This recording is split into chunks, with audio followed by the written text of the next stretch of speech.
SER Podcast. Gracias a la ciencia, cada vez más la palabra clave contra el cáncer puede ser supervivencia. Crónica 24/7. ¿Mamá o papá? Los cálculos que recoge la Asociación Española contra el Cáncer señalan: siempre nos ha costado elegir. Desgraciadamente, al cáncer, no. Eva Aguado. Que 1 de cada 2 hombres y 1 de cada 3 mujeres tendrá cáncer a lo largo de su vida, y gracias a diagnósticos precoces y sobre todo a la investigación, millones de esos enfermos van a sobrevivir, ya lo hacen. Episodio 58. Por ejemplo, se supera ya el 85% del cáncer de mama y el 90% del de próstata. Para los oncólogos como Javier de Castro, jefe de sección del Servicio de Oncología de La Paz, el reto es ese, que cada vez haya más supervivientes y que tengan mejor calidad de vida.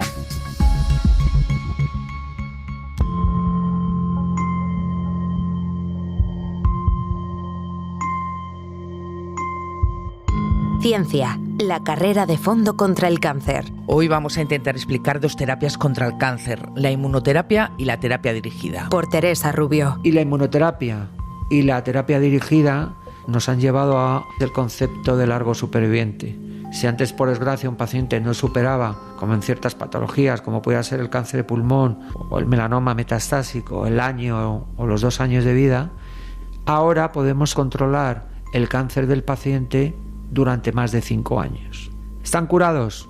Pues no lo sabemos, porque muchos tienen que seguir conviviendo con el cáncer. Es el concepto que hablamos de cronificar la enfermedad. Pero lo cierto es que esas personas con buena calidad de vida, en muchos casos incluso reincorporándose a su actividad laboral, pueden estar vivos 5 años después, cosa que no teníamos con los tratamientos no específicos como la quimioterapia, por ejemplo, o la radioterapia en los casos limitados. El cuerpo está lleno de diferentes células y cada una tiene su propia función. Células sanguíneas, células cerebrales, de la piel. El cáncer se produce cuando algunos genes de las células sanas se vuelven anormales y empiezan a producir proteínas también anormales que le dicen a la célula que crezca sin parar, que crezca sin control. Por ejemplo, si nosotros sabemos que hay un interruptor que indica crecer o multiplicarse, que se enciende y se apaga de forma normal, en una célula normal, en este caso, esa proteína actúa como un interruptor que permanentemente está encendido. Con lo cual, se produce un mecanismo permanente de crecimiento. Si somos capaces de bloquear ese interruptor, somos capaces de parar el crecimiento de esa célula. Y esto es lo que se llama terapia dirigida. Son tratamientos, bien con anticuerpos monoclonales, bien contra pequeños fármacos que llamamos, que lo que hacen es bloquear esa célula, esa proteína anómala. Los anticuerpos monoclonales son como los anticuerpos que genera nuestro sistema inmunitario para defendernos de una infección, pero en este caso se fabrican en un laboratorio. Esos anticuerpos están preparados para encajar como un rompecabezas en una molécula específica. En el laboratorio se crean copias idénticas del anticuerpo monoclonal que son capaces de unirse a su diana molecular en la superficie de la célula cancerosa. La bloquean y no dejan que se multiplique. Yo a veces pongo el ejemplo de una antena. Si nosotros tenemos una antena en el tejado de nuestra casa, si ponemos un toldo a esa antena no emitirá o no recibirá señales. Esos toldos, esos paraguas, son lo que hacen los anticuerpos monoclonales. Bloquean la señal que emite o recibe esa antena. Pero también podemos tratar de bloquearla si cortamos alguno de los cables que tiene en su interior. Y eso es lo que hacen las pequeñas moléculas inhibidoras. Bloquear no la parte externa de la antena, sino la parte interna del funcionamiento de la antena. Vamos ahora con la inmunoterapia, que se basa en conseguir que nuestro propio sistema inmunitario, que ha fallado porque se ha producido un cáncer que no ha detectado, empiece a actuar de nuevo contra el tumor. Tenemos diferentes métodos. Por una parte está las CAR-T y todo el tema de la terapia celular, que lo que trata es de activar los propios linfocitos. Son las células de nuestro sistema defensivo, son las que realmente actúan como auténticos ejecutores de nuestra respuesta inmunológica, activar manipulando a estos linfocitos contra una diana tumoral concreta. Extraemos esos linfocitos, los programamos, les hacemos trabajar para que actúen contra una diana concreta y se los volvemos a infundir al propio paciente. Esos linfocitos, de alguna forma, les hemos hecho inteligentes para que actúen contra el tumor. Las CAR-T están funcionando muy bien en cánceres de la sangre porque normalmente solo tienen una diana, pero no en tumores sólidos que suelen tener más de una. Y aquí llega otra de las claves del futuro casi presente, porque si es importante el tratamiento, no lo es menos el diagnóstico. Para llegar a encontrar estas dianas, para saber qué tratamiento le conviene al paciente, cuál va a ser más efectivo y con menos efectos secundarios, es importante. Hay que conocer la composición del tumor, hay que saber cuál es su biología. Y aquí aparecen las técnicas de secuenciación masiva, que lo que hacen es rastrear todas las alteraciones genéticas potenciales de un tumor en un solo test. Es lo ideal, ya digo, no en todos los tumores, pero en muchos tumores se está incorporando como el método diagnóstico fundamental. Y en lo que estamos trabajando en el país, desde el Ministerio de Sanidad a las diferentes comunidades autónomas, es a incorporar estas técnicas de secuenciación masiva a la cartera de servicios de los hospitales públicos españoles para que todo paciente en cualquier hospital de cualquier territorio que vaya a ser tratado tenga la oportunidad de que su tumor sea diagnosticado molecularmente si así lo precisa. Y también está la biopsia líquida, un procedimiento que detecta células cancerígenas con un análisis de sangre.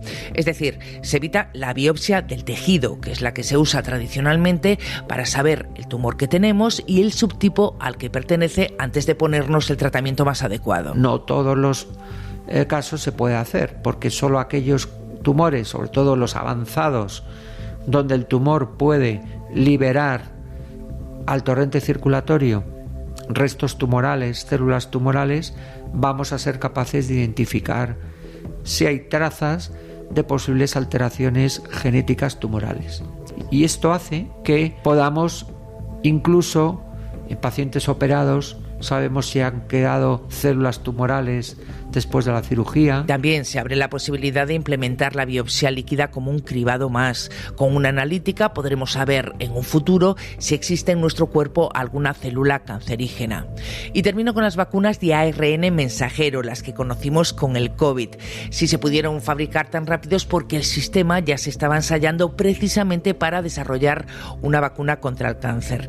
Pues bien, los fundadores de BioNTech, los diseñadores de este sistema, predicen que en 2030 tendremos vacunas personalizadas de ARN mensajero contra el cáncer. Crónica 24/7.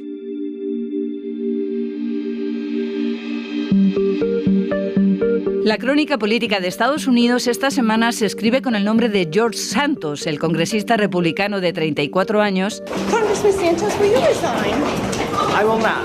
que ya lo escuchan, no piensa dimitir, pese a que ha mentido sobre todo.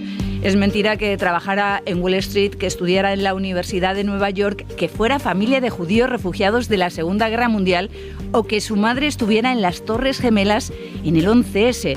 Con este currículum, más que un político, a estas alturas ya es un meme. Oh, George. No one's mad at you for having a life. They're mad at you for having like 5 lives. Pero aunque es un mal chiste, él no se va a ir. Y los republicanos de momento no le van a echar, necesitan su voto. La cadena SER ha metido el micrófono en los pasillos del Capitolio para preguntar por ese dilema entre ética y poder.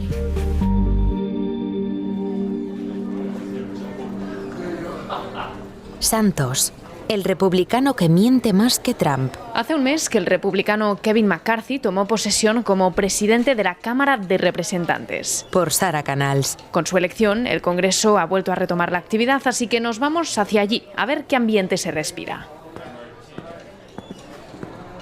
Esta semana se están acabando de formar los comités y se empiezan a examinar y a votar algunas propuestas de ley. Y como es lógico, hay cierto movimiento en el interior del Capitolio. Pero llama la atención un despacho en particular, el 1117. Nada más llegar vemos a un grupo de periodistas haciendo guardia delante de la puerta y algunos incluso al pasar sacan fotos de su placa. Es el despacho de George Santos, congresista por el Distrito 3 de Nueva York, de 34 años, y elegido por primera vez en noviembre a base de mentiras. Me he disculpado profundamente por mentir sobre mi educación y embellecer mi currículum. He pedido perdón muchas veces y me he comportado como tal. Lo siento profundamente. Dijo haber estudiado en una prestigiosa universidad de Nueva York, que trabajó en Wall Street, que su madre sobrevivió al atentado de las Torres Gemelas o que tiene descendencia judía. También ocultó, por ejemplo, haber estado casado con una mujer pese a ser abiertamente gay. Sin embargo, Santos lo tiene claro, no piensa renunciar a su escaño. Me eligieron 142.000 personas. Hasta que esas mismas 142.000 personas no me digan que no me quieren, lo sabremos dentro de 2 años. Una decisión que no parece molestar a la cúpula del partido. Escuchamos a Kevin McCarthy. Los votantes de su distrito le han elegido. Ha logrado un escaño y forma parte de la conferencia republicana. Y es que lejos de penalizarle, McCarthy le recompensó con un sitio en 2 comités, una oferta que esta semana Santos ha acabado rechazando. Creo que es mejor que Santos no esté en ningún comité hasta que se aclaren sus problemas. Kevin McCarthy se refiere a las investigaciones que hay en curso sobre una supuesta financiación ilegal de su campaña, o también en Brasil se le investiga por presunto fraude. ¿Pero incomoda realmente la figura de George Santos entre los conservadores? La gente votó por él y, ya sabes, el Congreso es muy reacio a anular la decisión de los electores. Incluso él dice que ha exagerado su currículum. Pero ya sabes, somos políticos, todo el mundo exagera un poco. Es Mike Simpson, representante republicano por Idaho. De hecho, no es el único que defiende que todos los políticos en algún momento exageran o mienten. Eso nos contaba Darrell Issa, congresista republicano de California. En cualquier democracia o incluso en una no democracia. Ahora mismo en Europa hay personas sirviendo en todos los países que han mentido. Y no solo eso, para Darrell Issa le exonera el hecho de que haya mentido como candidato y no como congresista. Si se tratara de su segundo mandato, habría mentido como miembro del Congreso, pero está en su primer mandato. Lo hizo como candidato, no como congresista. Así que la norma, desde el punto de vista ético, es clara. Una vez convertido en miembro del Congreso, se rige por nuestra ética. Para los demócratas es otra historia. Recorriendo los pasillos del Congreso nos cruzamos con Hakeem Jeffries, el líder demócrata en la Cámara Baja y reemplazo de Nancy Pelosi. Los republicanos de la Cámara de Representantes necesitan resolver este problema definitivamente. Santos no está cualificado para servir a los Estados Unidos. Una postura prácticamente unánime en el seno del partido. Marcy Kaptur es congresista por Idaho y ha hecho historia por ser la mujer que lleva más años en el Congreso. Creo que cualquiera que miente sobre quién es alguien que necesita ayuda y creo que debería recibirla. Ha traído la desgracia al Congreso y creo que debería hacer lo correcto. Por otro lado, Alexandria Ocasio-Cortez no solo denuncia el caso de George Santos, sino la forma en la que los republicanos están diseñando este nuevo Congreso. Kevin McCarthy optó por su nombramiento, ha sido decisión de Santos. Critica, por ejemplo, el hecho de que hayan destituido de comités a figuras como Omar Ilan, quien en 2016 se convirtió en la primera congresista somalí y musulmana en acceder al Capitolio. Es horrible, no solo es hipócrita, sino también intolerante. Creo que la atacan por su identidad.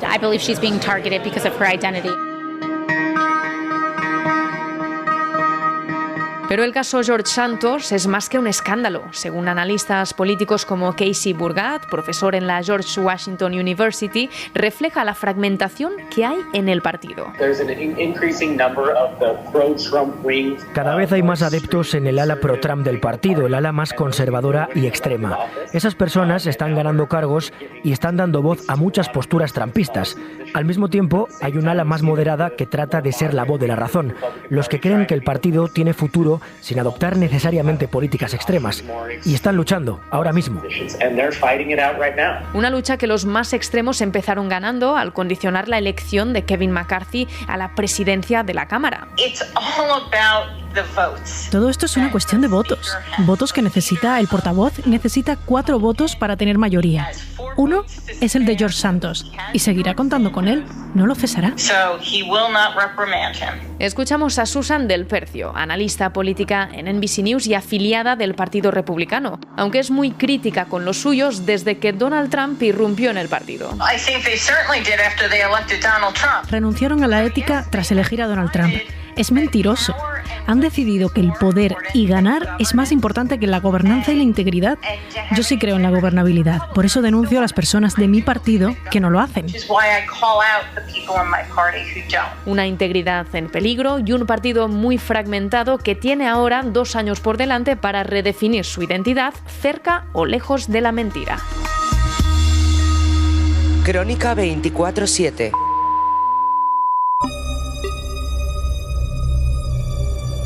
Alcantarillas. Son lugares inquietantes, peligrosos, desconocidos y sin embargo muy importantes. El mar empieza en la alcantarilla y que no debemos de arrojar nada sobre ella. Antiguamente se hacían barbaridades, la gente echaba pintura, aceites. Hoy en día ese tipo de comportamiento es menor, pero seguimos minusvalorando su importancia. Es Luis Baviano, gerente de la Asociación Española de Operadores Públicos de Abastecimiento y Saneamiento, que echa de menos que se visibilice ese submundo que protege a nuestros ríos de las aguas contaminantes, los desperdicios, la toxicidad de la lluvia y que además nos retrata. Nos retrataba, por ejemplo, durante la pandemia, cuando las aguas residuales avisaban antes que nadie de las oleadas de COVID. Y para conocernos más y para conocerlas más a las alcantarillas, visitamos el tanque de tormentas más grande del mundo.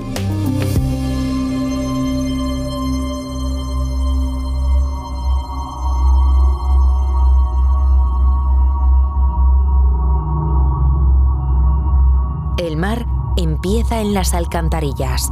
Por Toñi Fernández. El nombre es muy literario, pero lo primero que sientes al entrar en un tanque de tormentas, si no tienes referencia alguna, es vértigo y algo parecido al miedo, porque caminas a 10 metros del suelo sobre un enrejado que te deja ver más de lo que querrías, porque el espacio es inmenso y oscuro y tremendamente húmedo, porque solo las filtraciones rompen el espesor de un silencio aplastante y porque enormes columnas de 20 metros de alto sin adorno alguno que dulcifique su presencia te hace sentir diminuta. Este enorme pozo del tamaño de 118 piscinas olímpicas evita inundaciones cuando el agua cae en tromba o cuando no para de llover. Evita también una peligrosa contaminación. Sirve para retener las primeras aguas de lluvia, que son muy contaminantes, por los metales de la atmósfera, por todas las deposiciones de los animales que puede haber, que eso se ha mejorado mucho, pero sigue habiendo. Todos los residuos que la gente echa en las calles, de hecho, si ves ahí, todo esto que llega ahí son botes, botellas, elementos que la gente tira, ¿no? Los aceites de los coches, los derrames, y todo eso acabaría en el río si no existieran los tanques. Manuel Rodríguez Quesada es el subdirector de Conservación de Infraestructuras del canal de Isabel II. Los colectores que tenemos bajo los pies en este país y que puestos en fila darían casi 5 veces la vuelta al mundo son lugares extremadamente peligrosos. Basta decir que el equipo obligatorio para bajar a una alcantarilla incluye un explosímetro.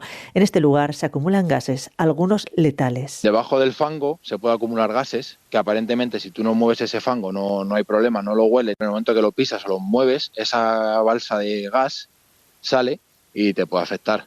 A lo mejor tú ves que no hay nada aparentemente, pisas un charco de barro o algo así, sale la balsa de gas de debajo, que te desmayes, que le falta oxígeno. Cada vez que abre una alcantarilla, Daniel, dueño de Desatascos Madrid, está obligado a llevar una línea de vida enganchada al exterior, además de mascarilla, EPI reglamentario, casco y un medidor de oxígeno.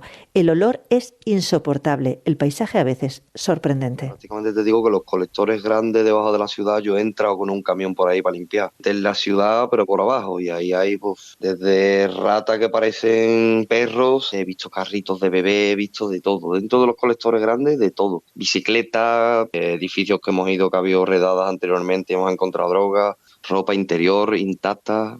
La ropa interior no sé qué es lo que tiene, pero sale por las alcantarillas entera, completamente. Rafael Reyes, responsable de la empresa Resulima, también ha encontrado algún tesoro, sellos y monedas de oro, sobre todo cuando trabaja en el centro de Sevilla. Ese brillo y el olor del dinero nos lleva directamente al cine, que nos ha regalado y nos regala una imagen muy distorsionada de lo que tenemos bajo el suelo, según quien más tiempo pasa ahí abajo.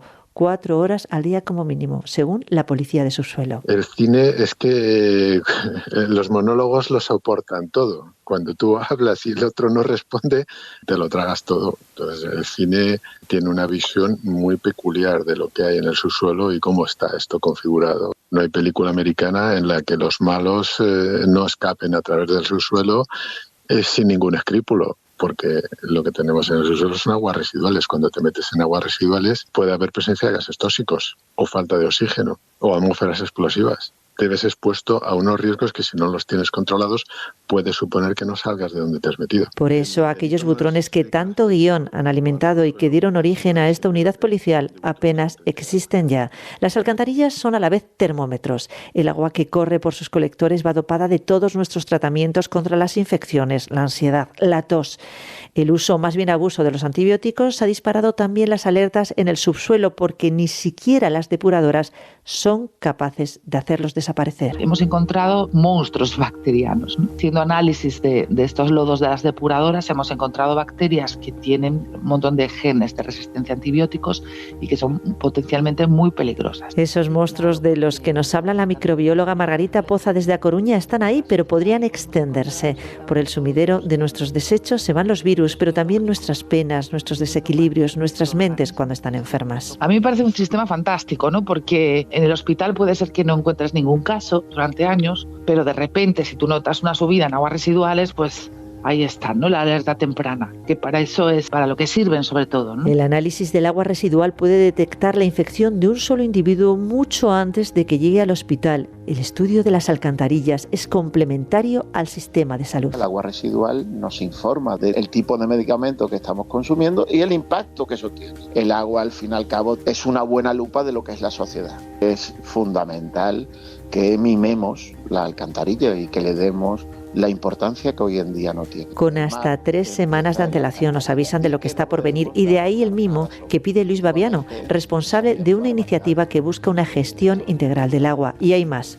Cada uno de nosotros nace con un activo en redes de alcantarillado valorado a día de hoy en cerca de 3.000 euros. Ha hecho las cuentas el presidente de la Asociación Española de Abastecimiento de Agua y Saneamiento. Cada uno de nosotros tenemos 2.700 euros en redes de alcantarillado. Tocamos a 4 metros de tubería por cada uno de nosotros, ¿no? Cuando nacemos con un activo en el agua pública, pues tenemos 2.700 euros enterrados todos. Lo malo es que ahora mismo nuestra red de alcantarillado envejece y eso que su vida útil puede superar los 100 años y hasta los 2000, porque todavía existen tramos de alcantarillado romano en funcionamiento, pero según Fernando Morcillo ya estamos llegando al límite. Nuestro sistema de saneamiento está aprobado justito, que vemos con preocupación que en pocos años puede ser un suspenso. El saneamiento es el patito feo del mundo del agua. Habría que multiplicar por 4 la inversión actual en colectores y cuidado de alcantarillas según los expertos y mientras tanto tomar conciencia.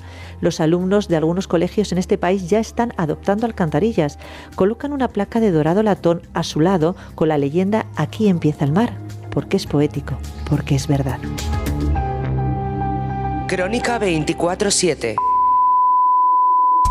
Esto es Crónica 24/7, el podcast de reportajes de la cadena SER que cada semana busca y te ofrece testimonios, historias. Es el despacho de George Santos, congresista por el Distrito 3 de Nueva York, de 34 años y elegido por primera vez en noviembre a base de mentiras. Y la inmunoterapia y la terapia dirigida nos han llevado al concepto de largo superviviente. Información, miradas. Lo malo es que ahora mismo nuestra red de alcantarillado envejece y eso que su vida útil puede superar los 100 años y hasta los 2000, porque todavía existen tramos de alcantarillado romano en funcionamiento. Me eligieron 142.000 personas. Hasta que esas mismas 142.000 personas no me digan que no me quieren, lo sabremos dentro de 2 años. Crónica 24/7 es una producción de SER Podcast. El cáncer se produce cuando algunos genes de las células sanas se vuelven anormales y empiezan a producir proteínas también anormales que le dicen a la célula que crezca sin parar, que crezca sin control. En la ciudad, pero por abajo, y ahí hay desde ratas que parecen perros, he visto carritos de bebé, he visto de todo, en todos los colectores grandes, de todo. Dirección: Eva Aguado. Está en todas las plataformas. Suscríbete. Realización y diseño sonoro, Juan Aranaz.